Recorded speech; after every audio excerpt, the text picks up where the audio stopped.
After getting back together with Ethan Collier, everyone around him said I had changed. I used to be known for being high maintenance. I would check his phone, cling to him like a conjoined twin, and demand he report everything to me, until I was drowned by the class divide. I suddenly realized that everyone around him thought I wasn't good enough. Later, I became his bed partner. Docile and attentive, I didn't dare speak of love, excelling at exchanging sweet words for his money. But he grasped my hand and asked why I didn't love him anymore. Ding! This novel reminds you to click the subscribe button in the bottom right corner to read the complete novel. I ran into Ethan again while I was entertaining investors over drinks. Due to investment losses, I was being berated mercilessly, forcing a smile as I downed glass after glass. I rushed to the ladies, forcing myself to be sick, leaving my eyes red and stinging. That's when I locked eyes with Ethan. He moved through the crowd like a star, never short of admirers vying for his attention.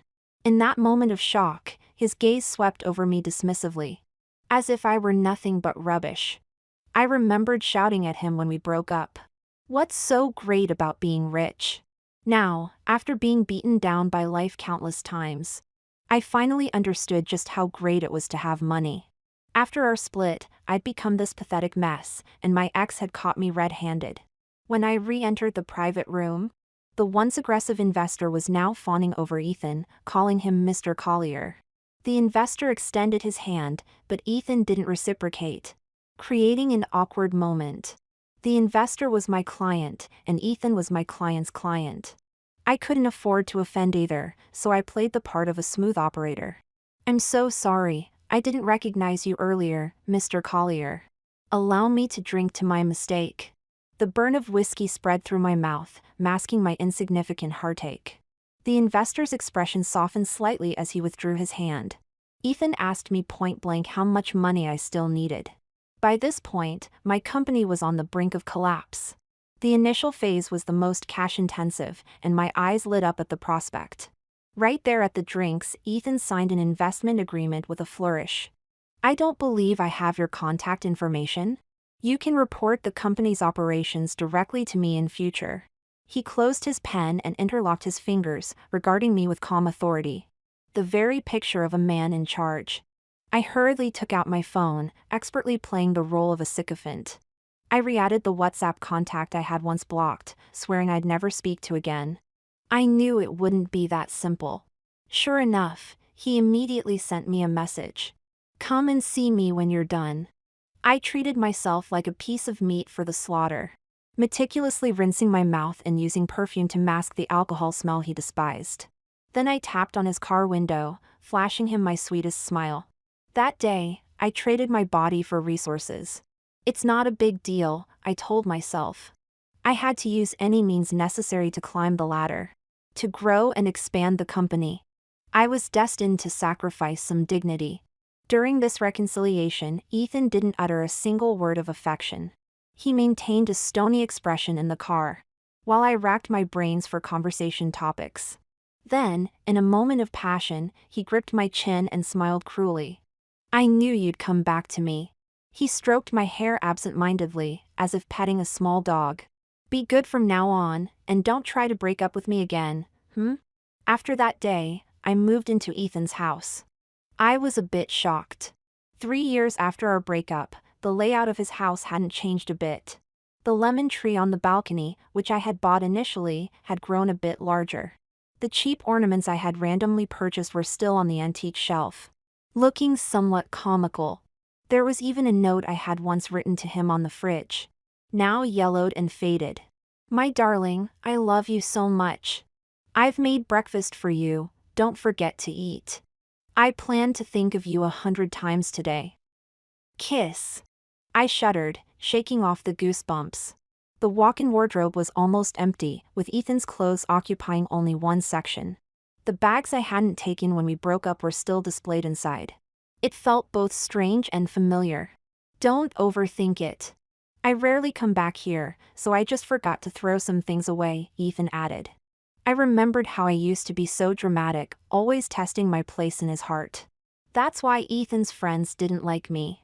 To the extent that when we broke up, His childhood friend Connie Eversley bluntly said I was too full of myself. And Ethan didn't refute it. Now I see, I was the immature one. If you want money, don't expect love. We were naturally unequal. I nodded calmly, even managing to smile at Ethan. Mr. Collier, I'm already honored that you've kept these things. I was immature before, please don't take it to heart. Ethan's face visibly fell. He wanted to say something but ultimately remained silent. I only brought a few sets of clothes with me, all identical business attire. The walk-in wardrobe was empty. Come to think of it, this was a lesson learned from my last breakup. That day, I discovered that Ethan's family was looking for a potential fiancé for him. And he didn't refuse.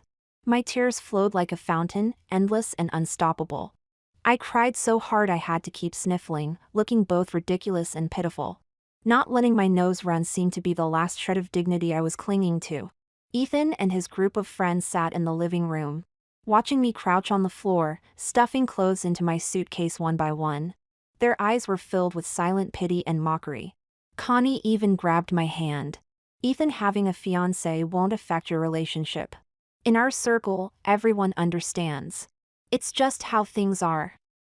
You need to be considerate of him. I shouted that it was disgusting and that they were all mental. Then, under their watchful eyes, I dragged my impossibly heavy suitcase, inching towards the door step by step. That day, my love and dignity were shattered into pieces. So I vowed never to put myself in such a predicament again. Tomorrow, I'll have someone come to the house to take your measurements. We'll add more dresses to your wardrobe, Ethan said, frowning at the empty closet.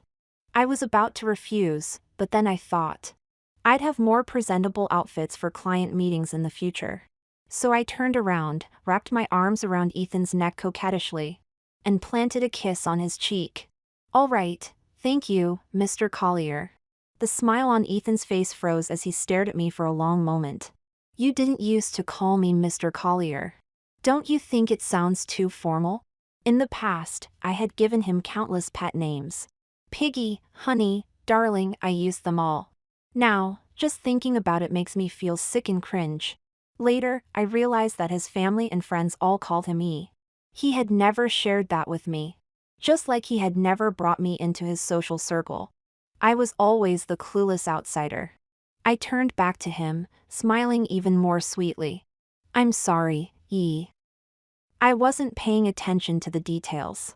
Ethan's expression grew even darker, and he walked out without a word. This impossible-to-please dog of a man. Talk about a small world. The next day, just after I finished playing tennis with a client, I ran into Connie and Ethan together.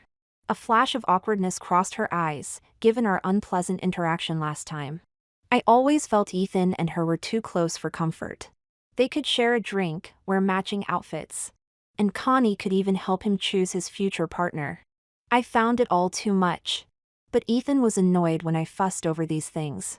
I'll never think a girlfriend is more important than my social circle. After all, you have nothing and bring nothing to the table, Ethan once drunkenly confessed during an argument, while I dug my nails into my palms, holding back tears. Poverty is humiliating enough, but being with someone who doesn't love you deepens that shame. Look at me now, I've grown. I can curse Connie in my head while running over to hug her with exaggerated excitement. My client hasn't gone far, and I want him to see clearly that I'm good friends with the Eversley heiress. Connie hugged me back, even though I knew she was probably rolling her eyes internally. Ethan said in the group chat that you two got back together. I'm so happy, I've missed you so much, Susan. She gave me an over-the-top air kiss, while Ethan watched us with a puzzled expression. I used to be bothered by their private group chat for childhood friends. Ethan wouldn't add me to it. He'd reply to their messages faster than mine. And they'd discuss topics I couldn't relate to. Now I've learned to be smart and not care about such things. Oh, I was so immature before, saying things without thinking. That's why I felt too embarrassed to reach out to you later. Girl, you don't hold it against me, do you? I clasped her hand insincerely, as if we were the best of friends in the world. Of course not. When Mrs. Collier asked me to help choose a fiancé for Ethan, I looked at all the options and still thought you were the best. Connie always had hidden meanings in her words. In that short casual chat, she effortlessly informed me of her high status in the Collier family, and that Ethan was still looking for suitable marriage prospects after our breakup. I don't have any arranged marriage prospects, nor have I met anyone, Ethan explained, having learned to condescend to clarify things after our breakup. He pushed the ice cream he just ordered towards me. Connie quickly scooped up a spoonful. It's vanilla. Tastes better than my matcha. She smiled at Ethan, eyes narrowing. Then Ethan handed me the spoon he'd used. I was absolutely shocked. The Colliers were wealthy. Surely they could afford another ice cream rather than sharing saliva? In the past, I was eager to share food with Ethan. Looking back, I attribute it to a lack of hygiene knowledge. Now, I really couldn't accept it. I pushed the ice cream back towards him, maintaining a neutral expression. A polite refusal. Sorry, Ethan, I can't have cold foods during my period. Ethan waved over a waiter to order me a hot chocolate. If I remember correctly, Susan is allergic to chocolate, Connie interjected. Ethan looked at me in shock, seeking confirmation. Even Connie knew about this. So when we were dating, how little attention did Ethan actually pay to me? Fortunately, I've learned to manage my expectations and no longer hope for anything from him, so naturally, I won't be disappointed anymore. As I was leaving the tennis court, I caught a glimpse of a familiar figure on the court. Shane Fanchen, my best friend Mavis' favorite tennis player. I casually took out my phone and snapped a couple of photos to send her. She immediately replied with a string of OMGs. I was chatting and laughing when Ethan leaned over to look at my phone screen. I instinctively switched it off. His smile faltered, and he radiated an aura of annoyance. I couldn't let my patron get upset. I took the initiative to hold his hand. I'm sorry, I'm not used to people looking at my phone after work. I didn't mean to. I've learned that the one in the lower position can't throw tantrums. You have to be proactive, submissive, to maintain the balance of the relationship. After all, I've reaped quite a few benefits from him, so it's worth it. Why don't you share these things with me anymore? Ethan intertwined our fingers and asked, looking down at me. I used to tell him everything, seeing a beautiful sunset, catching a smelly cab, petting an adorable puppy. When I loved him the most, I always had a burning desire to share, even if the responses were few. I clung to his arm and shook it gently. You're too busy with work, I don't want to bother you. In truth, I just didn't think of him anymore. Ethan stroked my hair, saying nothing. From that day on, he started messaging me as if possessed. While I was having dinner with a client, he sent me a photo with a brief caption. Lunch. A question mark popped into my head. Why send this to me? It wasn't polite to use my phone with the client still there. So I only managed to reply after seeing them off. Great balance of meat and veg, brilliant. While driving, my phone started buzzing again. I have a business dinner tonight, so I'll be home late, around 11. Don't wait up for me. Ethan added another message. Hate these dinners. I suppressed my irritation and replied.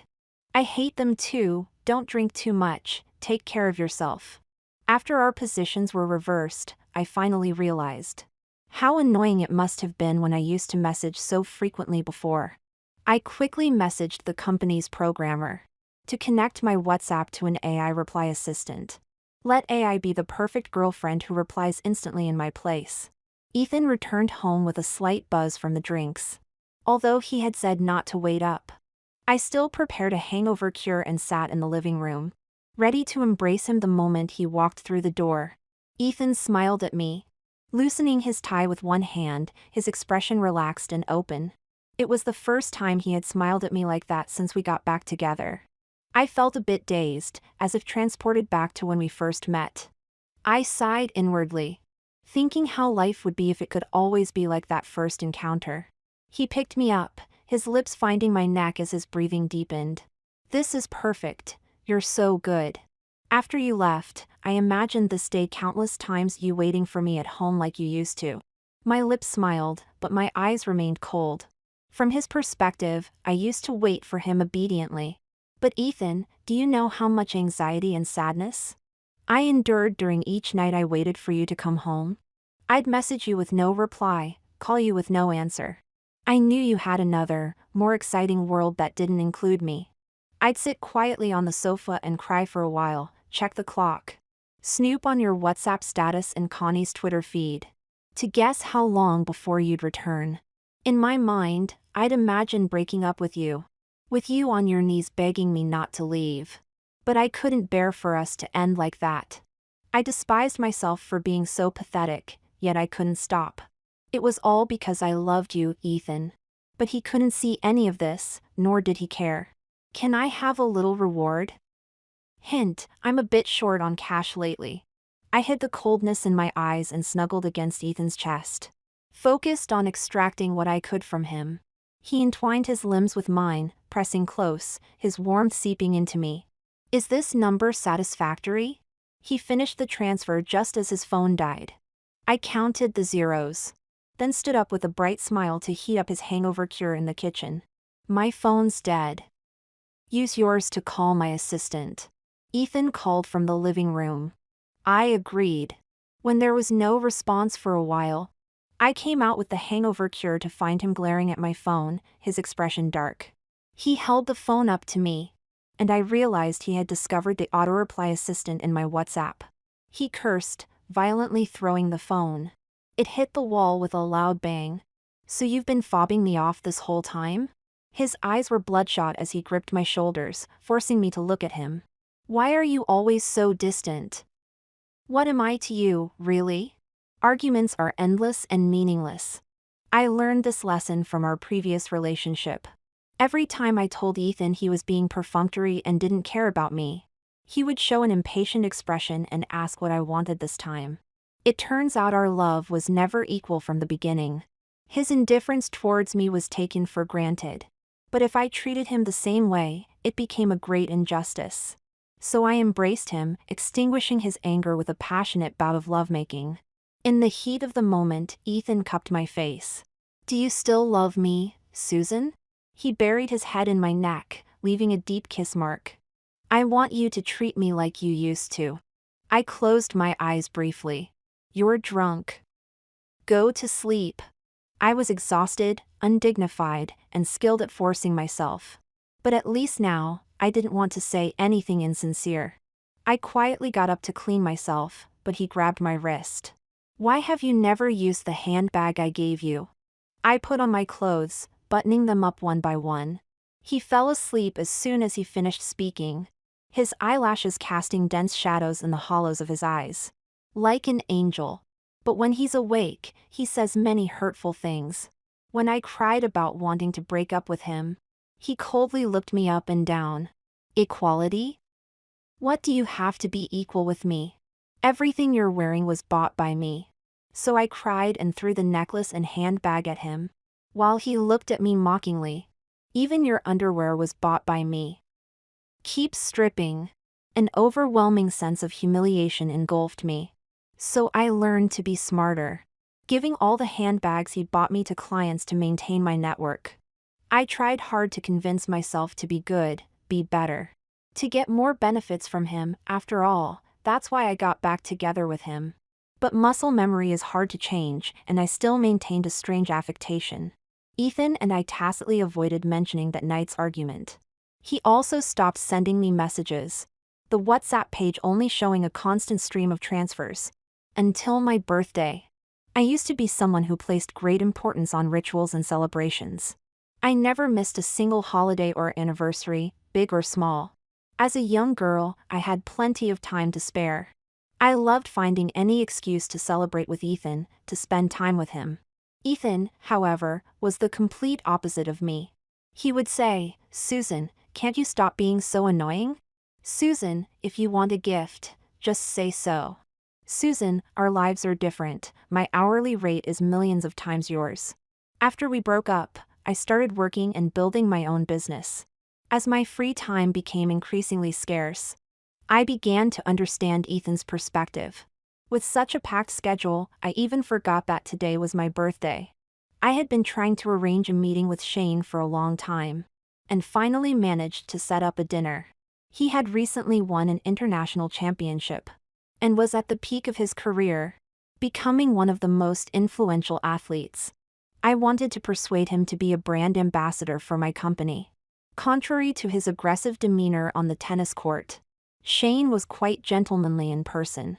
We had a delightful conversation and finalized the details of our collaboration that very evening. "Ms. Bennett, this isn't the first time we've met," he said, extending his hand for a handshake. I smiled at him. "I remember that time at the tennis court." Shane shook his head. "It was much earlier than that." Lost in thought, I failed to notice the camera in the distance. I was caught on camera having dinner with Shane, and by that evening, it was trending on Twitter. My mind raced, and after getting approval from Shane's team, I decided to keep the topic hot. Announcing our collaboration at the peak of the buzz would maximize its impact. However, another force was working against us, with resources far beyond our level, and quickly suppressed the trending topic. Things didn't go as planned. Feeling defeated, I returned to Ethan's house. "Where have you been?" The house was dark and quiet. I turned on the lights to find Ethan sitting ominously on the sofa, looking gloomy. In front of him was a lopsided cake. "Sorry, have you been waiting long?" I tried to take his hand, but he pulled away. "I'm such a fool for making you a cake by hand, wanting to give you a proper birthday celebration. Meanwhile, you're out having dinner with someone else. Not even bothering to call me." He shouted at me hysterically, his eyes rimmed with red. We stared at each other in silence. I pushed down my annoyance, but couldn't help frowning at him. "You once told me that making something by hand doesn't make it precious." I had done such things before. I'd given him hand-knitted blankets, homemade biscuits, and cherry tomatoes I'd grown myself. Ethan had carelessly stuffed them in corners and used until they went moldy. What had Ethan said then? "Susan, when will you understand that the value of something is determined by the socially necessary labor time? Don't try to convince me that things you make yourself are worth more." While I was making these things, I was always thinking of him. All my love to him, these were worthless things. I finally grew up and learned the lesson he taught me about not being sentimental. Now, I returned those exact words to him. "Why have things you make suddenly become precious? Is it because you're Mr. Collier, because you're high and mighty? Because you were born superior to me?" At that moment, the crooked cake collapsed, becoming even uglier. Ethan's chest heaved as he rushed over to embrace me. "I'm sorry. You've been resenting me all this time, haven't you?" His cheek pressed tightly against mine, our tears mixing salty and bitter. "From now on, I'll try to see things from your perspective. Do you still love me like before? Can we be good together?" His arms bound me tightly as he kissed me, almost possessively. Perhaps for a moment, I wavered. But his next words were like a bucket of cold water. "I'm so jealous of Shane. So this is how you felt when I was with Connie before." I could feel the vibration in his chest as he spoke. So I immediately had my assistant take down that trending topic. "Don't worry, I've handled everything." I broke free from the brief moment of tenderness and sat up abruptly to look at him. Ethan tried to reach out and touch my face, but I slapped his hand away hard. Then, with a loud smack, I slapped him across the face. 5 clear fingerprints appeared. "So it was you." Ethan looked at me, shocked and humiliated. "Have you gone mad?" I slapped him again with the back of my hand. "I'm warning you, work is my bottom line. Don't interfere. If there's a next time, we're completely finished." I pushed Ethan away and left his house. Fortunately, learning from our previous breakup, I hadn't left any important belongings at his place, so I could walk away easily. Love truly is something that makes people arrogant and contemptuous. In the past, Ethan relied on my love for him to torment me as he pleased. After we got back together, if he didn't message me on WhatsApp, didn't make me a cake, didn't let me see any sign that he liked me, I would have kept treating him like a patron, always putting him on a pedestal. But once love is exposed, it's like handing someone a knife. We become careless with our words, lose our sense of boundaries, and hurt each other like madmen. In the end, it turns out Ethan and I are quite similar people. I held my ground for a few days. Then the company's finances tightened again, instantly knocking me back to square one. This whole affair, you see, was terribly embarrassing. I cursed myself for letting anger cloud my judgment, unable to distinguish between the important and the trivial. Without further ado, I swallowed my pride and sent Ethan a long string of conciliatory messages. After a full day, he deigned to reply with 6 words. "Wait for me outside the office." That bloody git. While cursing him in my mind, my fingers swiftly tapped out a response. All right. As luck would have it, just as I arrived at his office building, it started pouring down. I nearly ended up drenched like a drowned rat. The security guard at Ethan's company was extremely diligent, saying I couldn't go up without a prior appointment. My calls to Ethan went unanswered. That petty, vindictive man. I glared at my phone, wishing I could tear Ethan limb from limb. Susan? What are you doing here? The rain suddenly stopped above me. I looked up to find myself face to face with Shane. An umbrella. Suddenly, I remembered something. It was when Dad first took me to watch a youth tennis tournament. The match was one-sided, with the outcome a foregone conclusion. Almost the entire crowd was cheering for the other player. Shane lost badly, walking off the court alone with his oversized tennis bag. The interviews and applause were all focused on the other player, leaving him isolated with nothing. As luck would have it, it started raining heavily on the court. Feeling a bit sorry for him, I ran over to offer him an umbrella. I told him I had been following his matches and asked if I could have his autograph. A white lie. But Shane looked up in surprise and delight, solemnly telling me that he would definitely play better in the future and not let me down. It was you. I remember now. You were amazing. I brightened up, smiling at Shane. Back then, I was a nobody. You were the first person to ask for my autograph. He handed me the umbrella. I have several friends who are interested in your company. If you're looking for funding, you don't necessarily have to go through Mr. Collier. I could put in a good word for you. My eyes lit up again, and I nodded vigorously. Actually, Mr. Collier isn't right for you, Shane began, but I cut him off. Quick question, you're helping me so much, do you fancy me? Time was precious, and I no longer had the time or energy for ambiguous flirtations. Shane paused for a moment, his eyes filled with amusement. What if I said yes? I handed the umbrella back to him. Then I'd have to keep my distance from you. Awkwardness spread between us, and my phone rang at just the right moment. It was Ethan's cold voice. Come up. I looked up to see him standing by the large floor-to-ceiling window on the top floor, watching us with a gloomy expression. The red mark on Ethan's face hadn't faded yet, hidden behind his mask.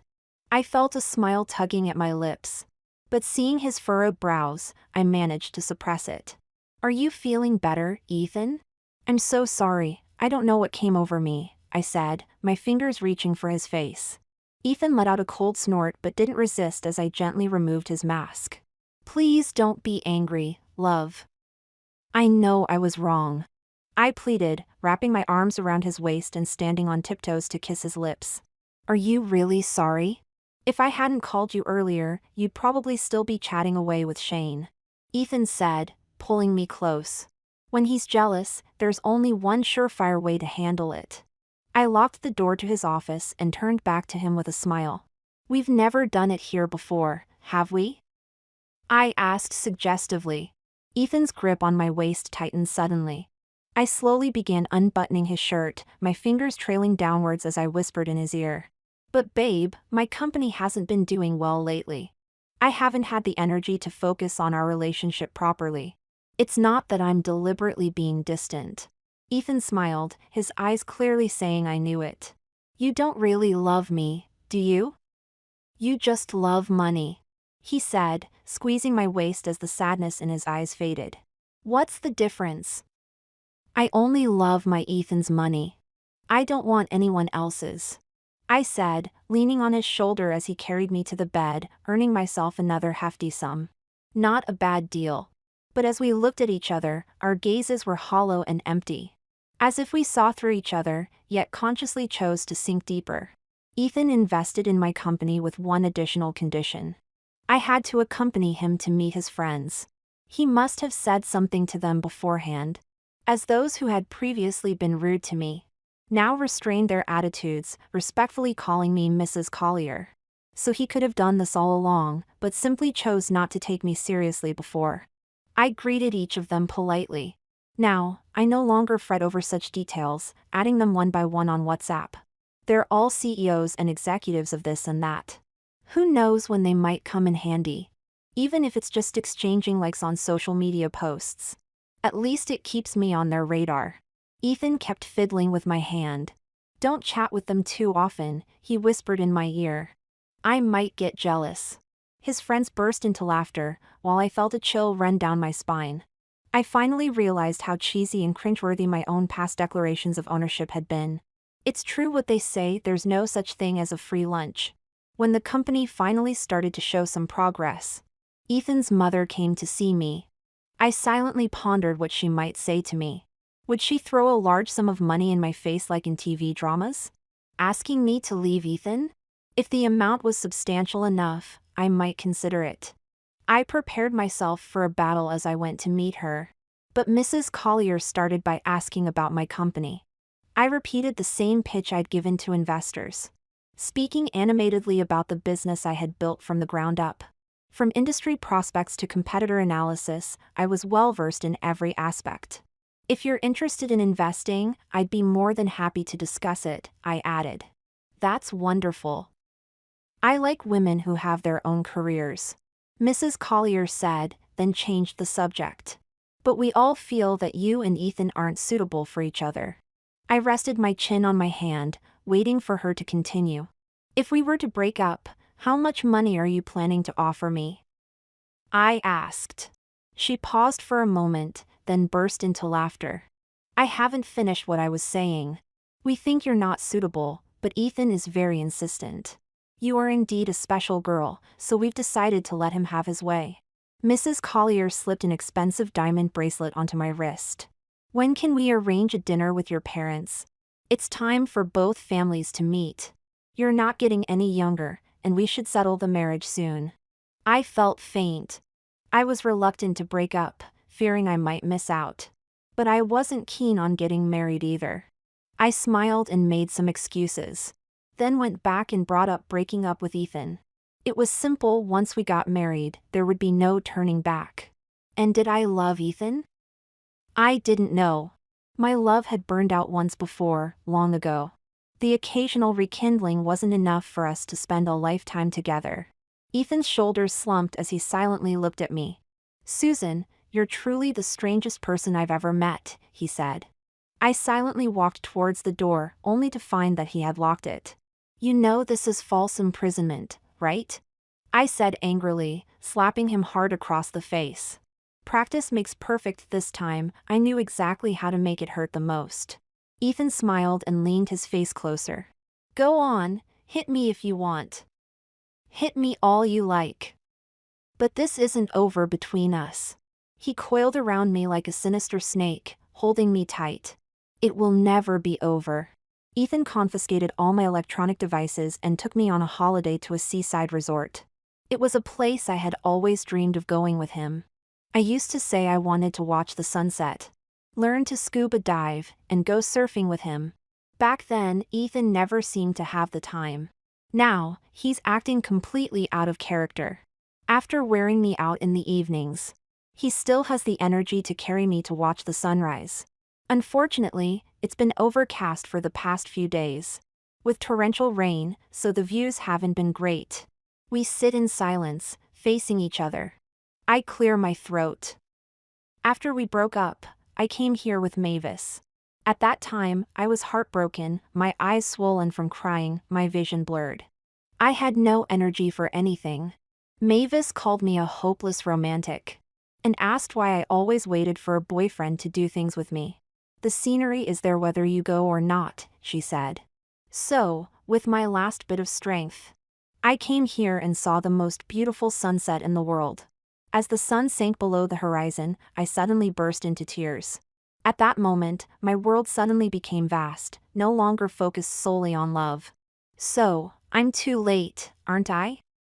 I'm always one step behind. Ethan says, looking haggard, his eyes bloodshot. I know he's been tossing and turning at night, checking multiple times to make sure I'm still by his side. But I don't really care anymore. He takes my hand and kisses it. But you have to give me one last chance to make amends, to make it up to you. I won't let you down again. I shake my head. In truth, neither of us is to blame. It's just that our love was misaligned across time and space. On the eve of our departure from the coastal resort, the hotel suddenly began to shake violently. Ethan frantically shook me awake. It's an earthquake, he said urgently.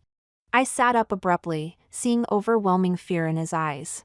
A curse caught in my throat, unable to be uttered. If he hadn't dragged me to this godforsaken place, I wouldn't be in such a predicament. But now wasn't the time for blame. As the towering building swayed precariously, I failed to notice the crystal chandelier plummeting directly towards us. Ethan, quick as lightning, pulled me close, shielding me with his body. Blood. It was everywhere. Ethan! I screamed, examining his injuries. A massive gash had opened across his back. I tore off my own shirt to staunch the bleeding, but his blood seemed to flow endlessly. Ethan's lips grew increasingly pale. I desperately dialed for emergency services, begging Ethan to stay awake. His hand gripped mine tightly as he struggled to retrieve a small box from his pocket. It was an engagement ring. I remembered seeing it in his study drawer when we first reconciled. He had been prepared even then. Tears glistened in his eyes, his lips trembling. In the face of natural disaster, power and wealth were rendered meaningless. At this moment, we were stripped of all pretense, reduced to the most ordinary of lovers. If we survive this, he whispered, will you marry me? My mind was in chaos, suddenly recalling a passage from Pride and Prejudice I'd read long ago. Two people, once calculating and proud, finding true love only when their world crumbled around them. I nodded frantically as Ethan slipped the ring onto my finger. Before losing consciousness from blood loss, paramedics rushed to us, speaking rapidly. I don't remember how I responded. When I next awoke, we were in the hospital, Ethan lying beside me. After returning to England, Ethan and I quickly held our wedding ceremony. Shane came to attend, raising his glass to toast me. In a private moment, he smirked. I thought you wouldn't fall into the cliché of marrying someone you don't love. The implication in his words was that I was vain, exchanging my true feelings for money. So what? There are plenty of men who do this, why not criticize them? Besides, whether in terms of emotions or finances, Ethan is my best solution. Dressed in my white gown, I argued with him. Marriage is just the most primitive means of livelihood for women.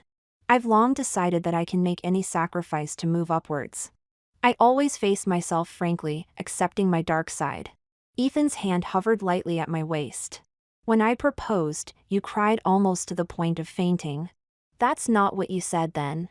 He looked challengingly at Shane, watching him flee in embarrassment. I lied to you. I was afraid you'd really die, and then there'd be no one to give me money anymore. I gave him an ambiguous smile. My husband had matured enough not to be angered by such words. He caressed my wedding ring, generously sharing half of his property with me. Whether we love each other or not, at least we belong to each other now. Love requires a long struggle and contest before one can glimpse the true heart. Our contest has only just begun.